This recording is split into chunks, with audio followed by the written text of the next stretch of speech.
అందరికీ నమస్కారం అండి. ఈరోజు కథ హాల్లో కూర్చుని పిచ్చాపాటి మాట్లాడుకుంటూ కోడల మీదికి సంభాషణ మళ్లించారు ఆ దంపతులిద్దరూ.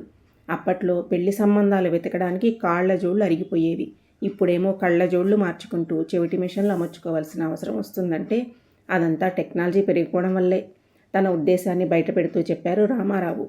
నిజమే సుమండి, మీరన్నట్లు అప్పుడు సంబంధాలు వెతకడానికి కాళ్ల చెప్పులు మాత్రమే అరిగిపోయాయంటే అర్థం ఉంది. ఊరూరు తిరిగి ఇంటింటికి వెళ్ళి వాకబు చేసి ఆ సంబంధం మనకు సరిపోతుందో లేదో చూసుకుని అటు తరాలు ఇటు తరాలు బంధుత్వం కలుస్తుందో లేదో కనుక్కున్నాక ముందడుగు వేసేవారు. కానీ ఇప్పుడు ఈ ఫోన్లు కంప్యూటర్లు వచ్చాక కాళ్ళ జోళ్ళు మూలన పెట్టి కళ్ళ జోళ్లకు పని పెడుతున్నారు. రోజుల తరబడి కంప్యూటర్లో ఫోటోలు చూసుకుంటూ గంటల తరబడి మాట్లాడుకుంటున్నారు. అందుకే ఈ కళ్ళ మసకలు, చెవులు వినిపించకపోవడాలు ఎక్కువైపోతున్నాయి. ఆన్లైన్లోనే పెళ్లి చూపుల తతంగం కూడా జరిగిపోతున్నాయట. నా మనవడికి ఎలాంటి సంబంధం ఊడిపడుతుందో ఏంటో భయంతో భర్త మాటలకు వత్తాసు పలికింది పార్వతమ్మ. ఇంటర్నెట్ ఆన్ చేసి కంప్యూటర్లో మ్యారేజ్ బ్యూరోల నుంచి వచ్చిన సంబంధాలను పరిశీలిస్తూ అత్తామామల మాటలను వింటూనే ఉంది సంధ్య. నిజమే మరి, వారలా అనుకోవడంలో తప్పు లేదు. ఒక సంబంధం కుదురుకుంటున్నాం అంటే ఎవరో తెలియని మనిషిని తీసుకొచ్చి మన కుటుంబంలో కలుపుకోవడమే. ఇందులో పొరపచ్చాలు ఉండకూడదు. బాగా ఆలోచించి తీసుకోవాల్సిన నిర్ణయం. ఈ స్పీడ్ యుగంలో కంప్యూటర్లని, ఫోన్లని ఆశ్రయించబట్టే ప్రపంచం మన గుప్పిట్లోకి వచ్చినట్లయింది. ఇలాంటి అవకాశాన్ని ఎవరు మాత్రం వదులుకుంటారు? ఈ టెక్నాలజీ ఉపయోగం ఈ పెద్దవాళ్ళందరికీ పూర్తిగా అర్థం కాకపోయినా అందులోని చెడుని మాత్రం పసిగడతారు. మనసులో చిన్నగా నవ్వుకుంది సంధ్య. ఒక్కగానొక్క కొడుకు ఉద్యోగంలో చేరి 4 ఏళ్లు కావస్తోంది. వాడికి చక్కటి జోడీ తేవాలని 2 ఏళ్లుగా సంబంధాలు వేట మొదలుపెట్టినా ఇప్పటికీ ఒక కొలిక్కి రాలేదు. ఎవరినైనా వారి తాలూకు సంబంధాల కోసం అడిగితే పెళ్లి విషయాల్లో తలదూర్చకూడదనే భయంతో ఒకవేళ సంబంధాలు ఉన్నా తప్పించుకుంటున్నారు. ఎవరు సంబంధం గురించి చెప్పడం లేదు. ఉదయం నుంచి సాయంత్రం వరకు ఆఫీస్ పనితో సతమతమయ్యే భర్తకు సమయం లేదని తానే పూనుకుని 2-3 మ్యారేజ్ బ్యూరోల్లో కొడుకు ప్రొఫైల్ని రిజిస్టర్ చేసి నెట్లో లాగిన్ అయ్యింది తనకున్న పరిజ్ఞానంతో. కనీసం డిగ్రీ చదివి పనిపాటలొచ్చిన అందమైన పిల్ల కావాలని సంధ్య.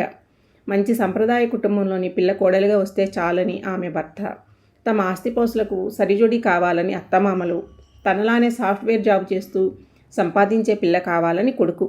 అందరినీ మెచ్చేటటువంటి పిల్ల దొరకడం సాధ్యమేనా? ఆమె మనసులో ప్రశ్న చోటు చేసుకున్న సాధ్యం కావాలన్న ఆశతో ఇంటి పని అయిపోయాక తీరిక సమయంలో అమ్మాయిల ప్రొఫైల్స్ని పరిశీలించడం దినచర్య అయిపోయింది సంధ్యకి. సంధ్య అంటూ పిలిచిన అత్తగారి పిలుపుతో తుళ్ళిపొడి వారి ముందుకొచ్చింది. ఈ మధ్య విజయవాడ సంబంధం గురించి నువ్వెవరితోనో ఫోన్లో మాట్లాడుతూ ఉన్నావు కదా, ఇంతకీ వాళ్ళు ఏమన్నారు? అత్తగారు ఆరా తీసేసరికి ఏమి చెప్పాలో పాలుపోలేదు సంధ్యకి. ఓ అదే అత్తయ్య, మీ మనవడు కావాలనుకున్నట్లు ఆ అమ్మాయికి ఉద్యోగం ఉంది, కానీ మన అంతస్తుకి సరిపోరులేండి. నిజాన్ని దాటేస్తూ అబద్ధం ఆడేసింది. వారి మనసులు నొచ్చుకోకూడదని. నిజానికి ఆ సంబంధం అన్ని విధాలా చాలా బాగుంది. పిల్ల తరపు వారు కూడా తమ సంబంధాన్ని చాలా ఇష్టపడ్డారు. కానీ అదృష్టం చేజారిపోయింది అనుకోవాలో ఏమనుకోవాలో అర్థం కాలేదు సంధ్యకి. ఏమైంది అంటే అసలు విషయానికి వస్తే ఒక మ్యారేజ్ బ్యూరో నుంచి వచ్చిన ప్రొఫైల్ని చూసి ఇంట్రెస్ట్ పంపింది. అమ్మాయి తరపు నుంచి కూడా ఇంట్రెస్ట్ రావడంతో ఫోన్ నెంబర్ తీసుకుని ఫోన్ చేసింది. అటునుంచి వారు చెప్పిన ఇంటి పేర్లను బట్టి, వారికి ఉన్న ప్రాపర్టీలను బట్టి తమకు తగ్గ సరైన సంబంధమే అని నిర్ధారణకు వచ్చేసింది. అమ్మాయి కూడా చాలా అందంగా ఉంది. మంచి కంపెనీలో జాబ్ చేస్తుంది. జాతకాలు కూడా నప్పాయి. వారికి కూడా నచ్చడంతో ఇష్టంగా మాట్లాడారు. ఇక ఈ సంబంధం ఖాయం అనుకుంది సంధ్య. అమావాస్య వెళ్ళాక 2 రోజుల్లో మీ ఇంటికొచ్చి మాట్లాడతామని చెప్పిన వారు కాస్త ఆ మర్నాడే ఫోన్ చేశారు. అబ్బాయి కుటుంబాన్ని భూతద్దంలో నుంచి చూశారో ఏమో. సారీ అండి, ఏమీ అనుకోవద్దు. మీ అబ్బాయికి మా అమ్మాయిని ఇవ్వాలనే ఆలోచన విరమించుకుంటున్నాం అన్నారు. వారి మాటలకు గాలి తీసేసిన బెలూన్లా అయిపోయింది సంధ్య. అదేమని అడిగితే, మీ సంబంధం మాకు అన్ని విధాలా నచ్చింది, కానీ మా అమ్మాయినిచ్చే కుటుంబంలో 2-3 మనుషుల కంటే ఎక్కువ ఉంటే ఇవ్వకూడదు అనుకుంటున్నాం మేము. మీ సంబంధం చేస్తే మా అమ్మాయికి మీరే అత్తగారు అనుకుంటే మళ్ళీ మీకు అత్తగారు కూడా ఉంటారు ఇంట్లో. ముసలోళ్ళకి చాదస్తం ఎక్కువ కూడాను. అలాంటి ఇంట్లో మా అమ్మాయి ఇమడలేదు అంటూ ఖండించినట్లు చెప్పేశారు. ఆ మాటలకు గుండెల్లో రాయి విసిరినట్లయి విస్తుపోయి చేతిలోని రిసీవర్ని కిందకి జారేసింది. ఆ అమ్మాయి ఈ ఇంటి కోడలవ్వడానికి మీరు మామయ్య గారు ఎక్కువ అయ్యారంట. అందుకే వారు పిల్లనివ్వడం లేదని అసలు విషయం అత్తగారికి చెప్పలేకపోయింది సంధ్య. నేటి ఆడపిల్లల తల్లుల ధోరణి ఎలా ఉందంటే తమ కూతురికి మంచి మొగుడు దొరకాలి, కానీ అతని వెనక అత్తామామలు కానీ ఆడపడుచులు కానీ బాధ్యత కానీ ఏమీ ఉండకూడదు. వారిలో ఇలాంటి స్వార్థం ఉన్నప్పుడు అత్తగారికి అత్తగారున్న ఈ ఇంట్లోకి పిల్లని ఎలా పంపిస్తారు? అయిన వాళ్ళని కూడా కాని వాళ్ళని చెప్పుకోవాల్సిన పరిస్థితి వస్తుందేమో. కొత్తగా ఇంకో సమస్య మొదలయ్యింది సంధ్యకి. కొడుకు తనకు నచ్చిన అమ్మాయినైనా ప్రేమించి పెళ్లి చేసుకోకుండా తనకు ఒక మంచి సంబంధం చూసి పెళ్లి చేస్తామనే నమ్మకం తమపై ఉంచినందుకు వాడి నమ్మకాన్ని వమ్ము చేయకూడదు అనుకుంటూ మనసులో పాజిటివ్ ఎనర్జీని కొని తెచ్చుకుంది సంధ్య.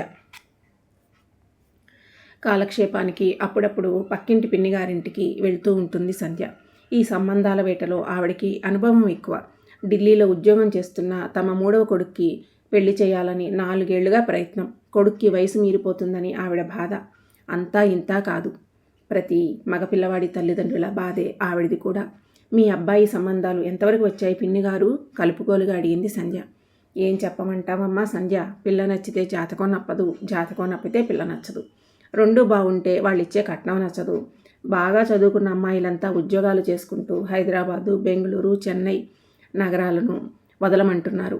ఎందుకు వచ్చిన ఉద్యోగాలే అని మేమే ఒక మెట్టు దిగాం. పెద్ద కట్న కానుకలు లేకపోయినా కనీసం 10th పాస్ అయిన అమ్మాయి అయినా దొరికితే చాలు అని. అలాంటి సంబంధమే వచ్చింది. కానీ పెళ్లి కూతురు తల్లి ఏమందో తెలుసా అమ్మా? వాళ్ళుండే తిరుపతికి మన విశాఖపట్నం చాలా దూరమట. వాళ్ళ పిల్లని మా అబ్బాయికి ఇస్తే ఢిల్లీ నుంచి వచ్చినప్పుడల్లా అత్తింటికి పుట్టింటికి తిరిగేసరికి సగం సెలవులు జర్నీలోనే అయిపోతాయట. పైగా తిరిగి వాళ్ళు ఢిల్లీ చేరుకునేసరికి వారి పిల్ల అలసిపోతుందట. అక్కడికి చెప్తూనే ఉన్నాను. పోనీ మీ అమ్మాయి మా ఊరు అస్తమానం రానవసరం లేదులేండి, మా వాడికి పిల్లనివ్వడమే చాలనుకుంటా. సెలవుల్లో మీ దగ్గరే గడిపి అటునుంచి అట్టే ఢిల్లీ వెళ్ళిపోయినా మాకు అభ్యంతరం లేదు అని. అయినా ఇప్పటి పిల్లలంతా సమయం కలిసి రావాలని, వీలైనంతవరకు విమానాల్లో కదా ప్రయాణిస్తున్నారని నచ్చజెప్పడానికి ప్రయత్నించాను. ఆవిడికి తలకెక్కలేదనుకుంటాను. ఫోన్ పెట్టేసింది. నోరు నొక్కుంటూ చెప్పిన పిన్నిగారి మాటలకు పక్కున నవ్వింది సంధ్య. అంతే పిన్నిగారు, మంచితనానికి రోజులు లేవు. ఆవిడికి తిరుపతికి విశాఖపట్నం దూరం అనిపించింది. రేపొద్దుట వాళ్ళ అమ్మాయికి అమెరికా సంబంధం వస్తే గనక అది మాత్రం దగ్గరే అనుకుంటారు. నవ్వాపుకుంటూ చెప్పింది సంధ్య. నిజమే సుమి, ఇండియాలో ఉన్న ఊరు దూరం, విదేశాల్లో ఉన్న ఊర్లు దగ్గర. అదంతా ఫారిన్ మోజు మరి. అమాయకంగా ముఖం పెట్టారు పిన్నిగారు. కాలింగ్ బెల్ మోగింది. వెళ్ళి తలుపు తీసింది సంధ్య. ఎదురుగా కుంకుమ భరిణితో పక్కింటి పిన్నిగారు శుభలేఖలు చేత పట్టుకుని ఆవిడ భర్త నిలబడి ఉన్నారు. వారిని చూడగానే లోపలికి రమ్మంటూ హడావుడి చేసింది. కొడుకు పెళ్లి పిలుపులు పిలవడానికి వచ్చిన వారి ముఖాలు ఎంతో ఆనందంగా వెలిగిపోవడం చూసి, శుభం, మీ అబ్బాయి పెళ్లి కుదిరిందని తెలియగానే మా సంధ్య ఆనందం అంతా ఇంతా కాదు. మా మనవడి పెళ్లి కూడా కుదిరితే గనక ఇక తన ఆనందం పట్టలేము. వారికి ఫిర్యాదు చేస్తున్నట్లుగా కోడలను వేడాకోళం చేసింది సంధ్య అత్తగారు పార్వతమ్మ. అవునండి, పిల్ల బాగుందని కట్న కానుకలు ఆశించకుండా పేదింటి పిల్లను కోడలుగా చేసుకుంటున్నాం. మా వాడికి పిల్లనిస్తున్నందుకు అదే పెద్ద ఆస్తి మాకు.